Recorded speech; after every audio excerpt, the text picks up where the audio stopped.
So dito Taurus, nakikitaan ko dito, masasabi yung year 2026, ito yung taon ng pagpapalaya. Lalo-lalo na sa mga koneksyon na hindi na nagwo-work, okay? So Taurus, matagal mong tiniis o pinaglaban ng isang relasyon o maging sa sitwasyon na paulit-ulit yung cycle, pwedeng meron kang connection na laging yung ba tipong away bate, ganyan, okay?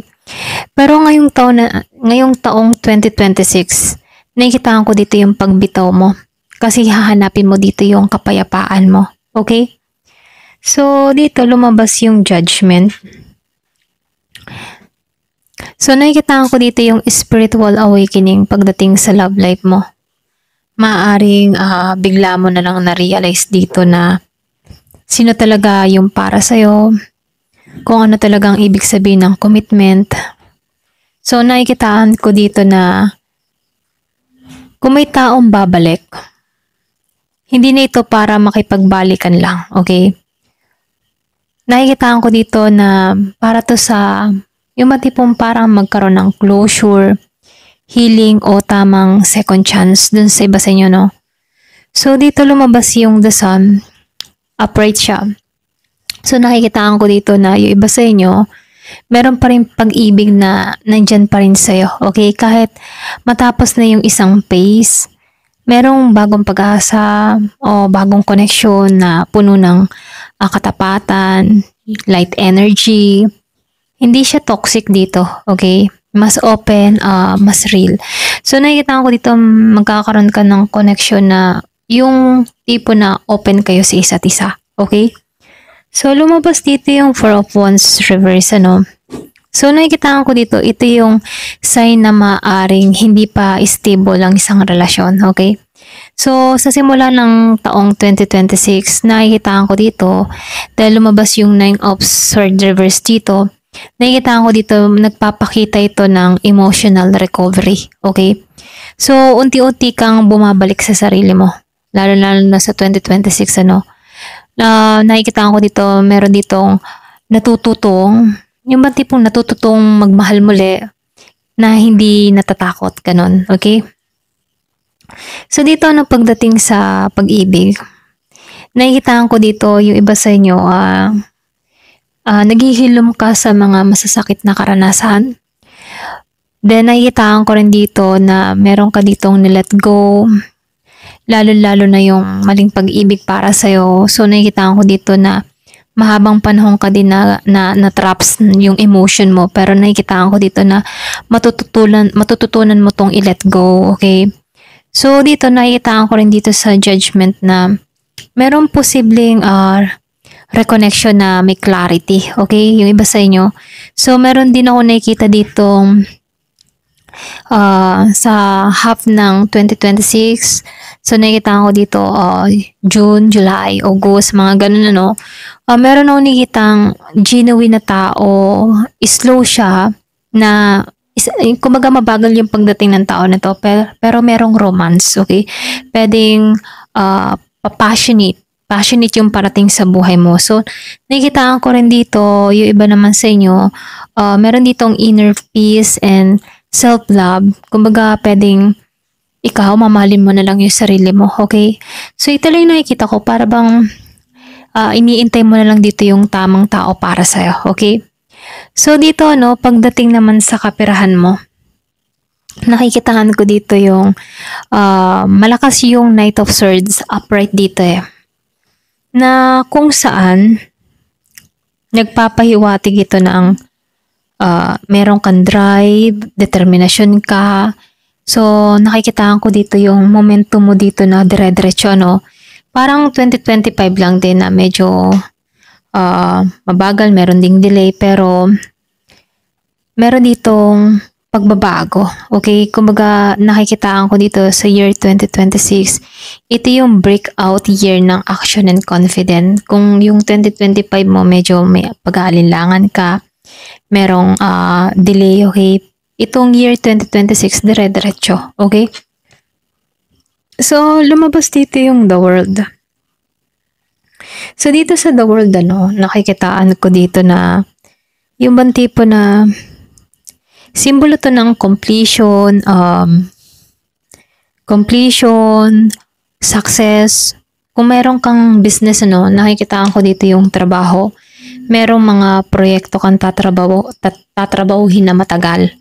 Dito mo makikita yung resulta. Pwede rin may travel dun sa iba. Meron din ako nakikitang relocation, paglipat ng lugar. So, meron dito ang level up opportunity abroad o sa ibang lugar, So, dito, lumabas din yung page of sword dito. Nakikitaan ko dito, Naka-reverse siya. Meron lang mga konting paalala dito. Okay? Na huwag kang masyadong mag-overthink sa mga detalye. Okay? So, dito minsan, sa sobrang plano, hindi mo na nagagawa ang aksyon. Okay? Pero dito sa King of Wands, nakikitaan ko dito, okay? Merong bumabawi rito. Nagdadala ito ng leadership energy na kung saan posibleng ma-promote ka.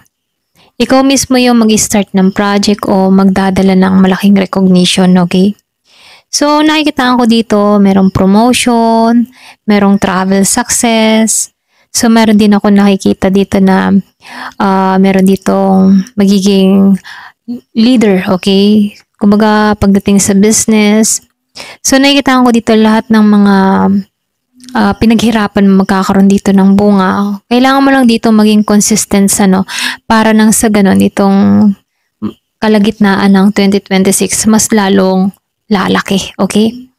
So, dito, nakikitaan ko dito na pagdating naman sa kapalaran mo, nakikitaan ko dito yung judgment and the world, okay? And the sun. Ayan. So, isang napakalakas ito Kumbaga, napakalakas na trio, okay? Tatlo siya. Ito yung tanda ng spiritual rebirth, karmic reward, okay? So, yung taong 2026, parang graduation year mo, okay? Yung tapos na yung cycle ng pagkalito, pagdududa, paghihintay. Nakikita ko dito na si universe ay magbibigay sa iyo ng closure, okay? And clarity sa bagong direksyon. So, dito lumabas yung The Hangman upright. So, nagpapahiwatig ito na kailangan mo pa rin maglaan ng oras para sa reflection, para sa sarili mo, yung kumbaga sa reflection, kung ano yung ikikilos mo, ito din kasi yung magre-reflect sa'yo, okay? So, hindi lahat ng success ay kailangang madaliin. Ayan. Minsan, kailangan nating huminto sandali, okay? Para maunawain kung saan tayo patungo. So, lumabas dito yung 8th of Swords. Naka-upright siya dito, okay?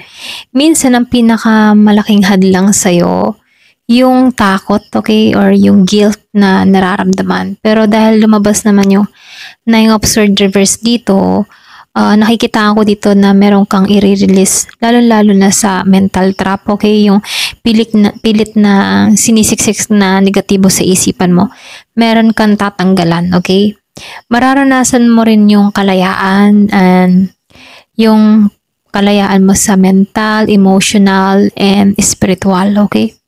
So, nakikita ko dito yung second half ng taon mo kasi lumabas yung the sun's upright dito.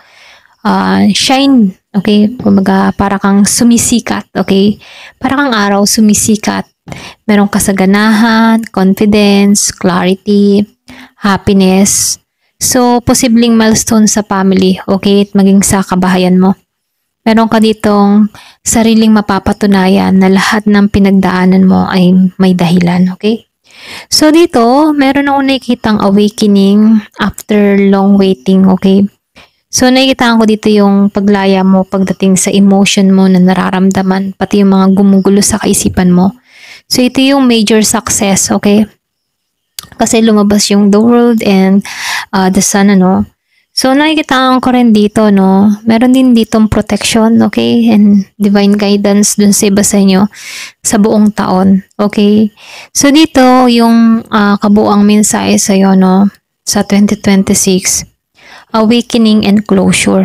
Kumaga dito sa judgment in the world, nakikitaan ko dito, yung bang tipo na awakening, merong ginising at merong magtatapos, okay? So pagdating naman sa The Sun, meron ditong light and clarity. Kumbaga merong kaliwanagan, ganyan. So nakikita ko dito sa Knight of Swords, meron ditong action and confident, okay? So dito sa Knight of Swords reverse, and ito lang nakikita ko dito, recovery, okay? May recovery pagdating sa kanyang emotion. Kumbaga nadadara yung nararamdaman niya. So lumabas yung 7 of Wands upright, ano? So nakikita ko dito yung inner strength mo, okay? Ito yung taon kung saan mararamdaman mong handa ka na ulit, mabuhay ng buo, ganyan. Wala ka nang gustong patunayan pa. Gusto mo lang ay peace, tagumpay at katotohanan, okay? Kumbaga, sa movie na 2026 ay the comeback chapter, kumbaga, okay? So, ito yung taon na minsan nagduda sa'yo, makikita kung gaano ka kalakas kapag kalmado ka na, okay? Kumbaga nakikita ko dito, may mga taong nagduda sa'yo pero makikita nila kung gaano ka kalakas kapag ikaw ay kalmado, okay? Ayan, hanggang dito na lamang po. Thank you for watching. Love and peace.